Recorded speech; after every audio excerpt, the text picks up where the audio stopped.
Like, comment, and subscribe. Like, comment, and subscribe. काला जादू। अपने बेटे रिशु के माथे से टपकते हुए पसीने को देखकर सविता की हालत खराब हो गई। ऐसा आज पहली बार नहीं हुआ जब रिशु नींद से घबरा कर जागा है। हाय मेरा बच्चा, न जाने किसकी नजर लग गई है तुझे। जब से मेरे बच्चे ने 10वीं के एग्जाम में स्कूल टॉप किया है तब से रोज बुरे बुरे सपने आने लगे हैं। हाँ माँ, मैंने आज फिर से एक काले साए को देखा। वो यहीं मेरी आंखों के सामने खड़ा था। माँ मुझे बचा लो माँ। वो मुझसे कह रहा था कि मुझसे बदला लेगा। माँ कहीं ये प्रशांत। चुप कर, कैसी बात कर रहा है? दोबारा उसका नाम मत लेना। तुझे पता है ना, उस प्रशांत ने आत्महत्या कर ली। तो बार बार उसका नाम मत लिया कर। मम्मी, क्या सच में प्रशांत ने आत्महत्या की थी? चुप कर, बहुत सवाल पूछता है आजकल। और फिर रात के वक्त सविता के पूरे घर में एक अजीब सा काला धुआं छाने लगा। गहरी नींद में सोई सविता की जैसे ही आंख खुली उसका दम घुटने लगा। वो दौड़कर रिशु के रूम की तरफ गई जहां उसके दरवाजे पर घूमती एक काली परछाई देख वो बुरी तरह से घबरा गई। कौन है वहाँ? कौन है? सामने आओ। ये मैं हूँ, तुम्हारी काली करतूत।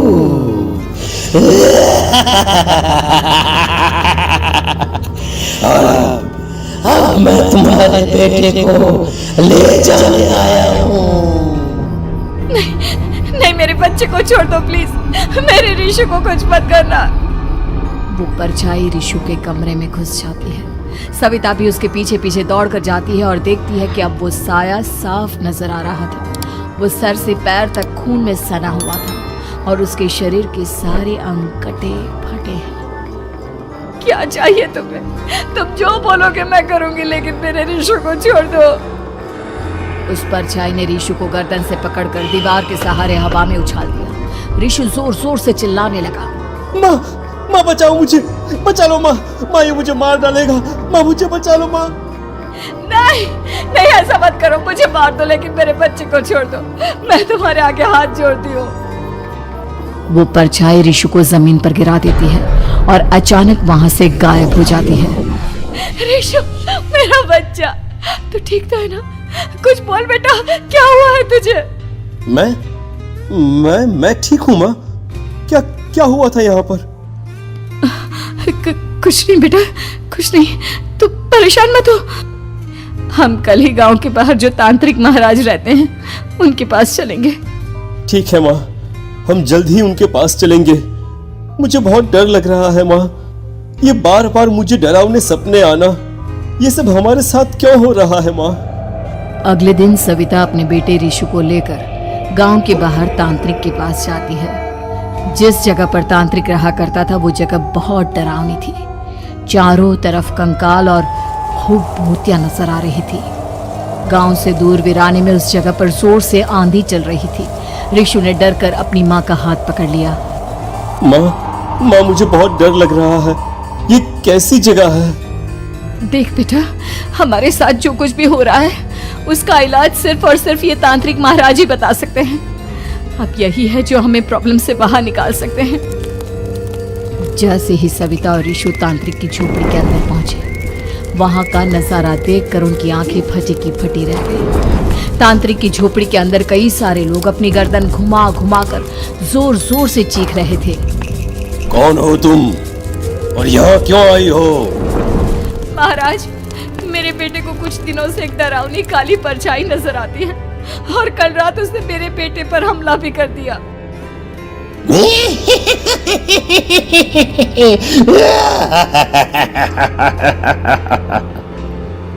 मम्मी हमें यहाँ से चलना चाहिए। ये जगह मुझे ठीक नहीं लगती। नहीं बेटा, ऐसा नहीं कहते। रुक जाओ, 2 मिनट के लिए रुक जाओ। क्या कहा? काली परछाई? तुम्हारे बेटे पर किसी काली परछाई ने हमला किया? हाँ हाँ महाराज, वो कह रही थी कि वो मेरे बेटे को कुछ कर देगी। कोई उपाय बताइए महाराज, मेरे बेटे के साथ कुछ गलत नहीं होना चाहिए।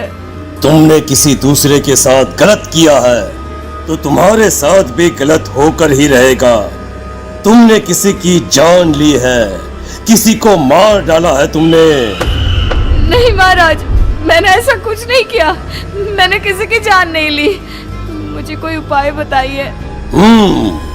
लगता है तुम इतनी आसानी से नहीं मानोगी। मैं तुम्हें अभी उस काली परछाई से मिलवा देता हूँ और वही सारा सच तुम्हारे सामने लेकर आएगा। सविता और ऋषु ने डर के मारे अपनी आंखें बंद कर ली।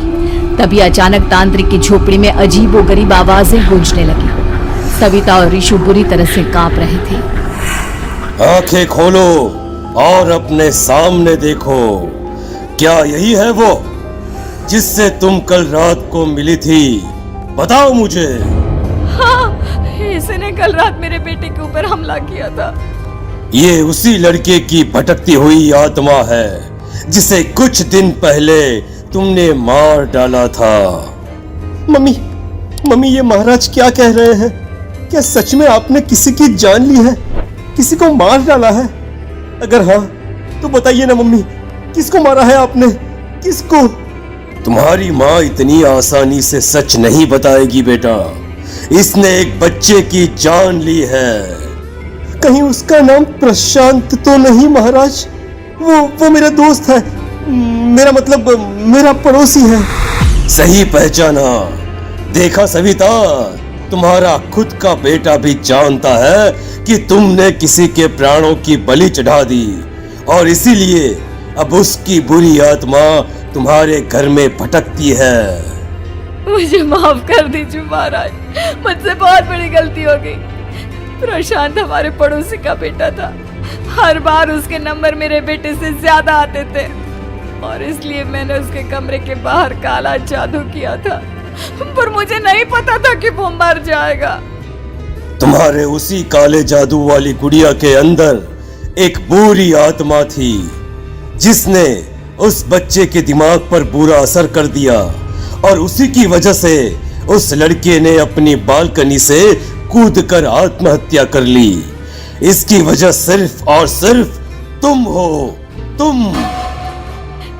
नहीं महाराज, जो कुछ भी हुआ मुझे नहीं पता था कि प्रशांत अपनी जान दे देगा। प्रशांत की आत्मा इस वक्त तुम्हारे सामने खड़ी है, हमसे बात करना चाहती है। बोलो क्या कहना चाहते हो? मैं जीना चाहता था, बड़ा होकर कुछ बनना चाहता था। आपके बेटे से मुझे कोई परेशानी नहीं थी। अरे वो तो मेरा अच्छा दोस्त था। मुझे माफ कर दो बेटा, मुझसे बहुत बड़ी गलती हो गई, मुझे माफ कर दो। माफ करने से मुझे वापस जिंदगी नहीं मिल जाएगी। मेरे माँ बाप आज भी मेरे लिए रोते हैं। आपने मेरे साथ बहुत गलत किया है, बहुत गलत। और तभी अचानक प्रशांत की आत्मा वहां से गायब हो जाती है। सविता जोर जोर से रोने लगती है। सुन लिया तुमने? ये तुम्हारे अपने ही किए हुए पाप हैं जो इस तरह से तुम्हारे सामने आ रहे हैं। माँ, ये आपने अच्छा नहीं किया। सिर्फ 10th बोर्ड के एग्जाम में मैं टॉप कर पाऊं, इसलिए आपने मेरे दोस्त के ऊपर काला जादू कर दिया। नहीं मम्मी, नहीं, अब हम कभी खुश नहीं रह पाएंगे, कभी नहीं। मेरे दोस्त की आत्मा को कभी शांति नहीं मिलेगी मम्मी, कभी नहीं। लेकिन मैंने जो कुछ भी किया सिर्फ तुम्हारे लिए किया। वो लड़का हमेशा फर्स्ट पोजीशन पर आ जाता था और इस वजह से हमेशा तुम्हारे मार्क्स कम पड़ते थे। मैंने तो सिर्फ उस पर एक छोटा सा काला जादू किया था बेटा। मुझे क्या पता था कि उसका ये नतीजा निकलेगा।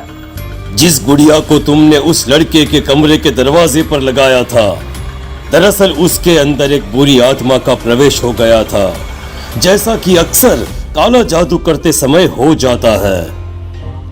मुझे अपनी गलती का एहसास हो गया है, मैं प्रायश्चित करना चाहती हूँ। आप बताइए मैं क्या करूँ? प्रशांत के घर जाकर उस काली गुड़िया को वहां से निकालकर यहाँ लेकर आओ मैं उसे आग में जलाकर राख कर दूंगा और उसके बाद प्रशांत की आत्मा को हमेशा के लिए मुक्ति मिल जाएगी। अगली रात सविता चुपचाप अपने पड़ोसी प्रशांत के घर जाती है। प्रशांत के माँ बाप प्रशांत की मौत के बाद उस घर को छोड़कर हमेशा के लिए वहां से चले गए थे। जैसे ही सविता उस घर के अंदर कदम रखती है, उसका सामना अजीबोगरीब हैवानियत से भरी आवाजों से होने लगता है। ऐसा लग रहा था जैसे कोई बुरी तरह से चीख रहा हो। सविता जैसे ही प्रशांत के कमरे के बाहर पहुंचती है, वहां पर लटकी हुई गुड़िया के शरीर से खून टपकने लगता है। ये क्या हो रहा है? इस गुड़िया के शरीर से खून क्यों टपक रहा है? सविता हिम्मत करते हुए उस गुड़िया को वहां से उतारने की कोशिश करती है, लेकिन तभी अचानक से बहुत भयानक दिखने वाली औरत उसकी आंखों के सामने आकर खड़ी हो जाती है। मैं यहाँ से कहीं नहीं जाऊंगी, और अगर तूने मुझे यहाँ से हटाने की कोशिश की तो मार डालूंगी मैं तुझे। नहीं नहीं, मुझे तुम्हें यहाँ से ले जाना ही होगा, नहीं तो मेरा बेटा, उसकी जान को खतरा है। मैं तुम्हें नहीं छोड़ सकती। अगर तुम्हारे अंदर हिम्मत है तो मुझे इस घर से बाहर ले जाकर दिखाओ। और ऐसा कहकर वो औरत सविता के ऊपर हमला कर देती है और उसे हवा में उछाल उछाल कर जमीन पर पटकती है। लेकिन तभी अचानक मौका देखकर सविता अपने हाथ में ली हुई सुई उसके हाथ में चुभो देती है। हाथ में सुई लगते ही वो औरत जमीन पर तड़पने लगती है। ये क्या किया तूने? ये क्या कर दिया? तुझे ऐसा नहीं करना चाहिए था। तांत्रिक ने मुझे कहा था कि तुझसे जीतने का सिर्फ यही एक तरीका है जिससे मैं अपने पापों का प्रायश्चित कर सकती हूँ और अपने बेटे की जान बचा सकती हूँ। और उसके बाद वो डरावनी दिखने वाली औरत एक छोटी सी जादुई गुड़िया में तब्दील हो गई और सविता ने उसे ले जाकर तांत्रिक को दे दिया। तांत्रिक ने जादुई गुड़िया को आग के हवाले कर दिया।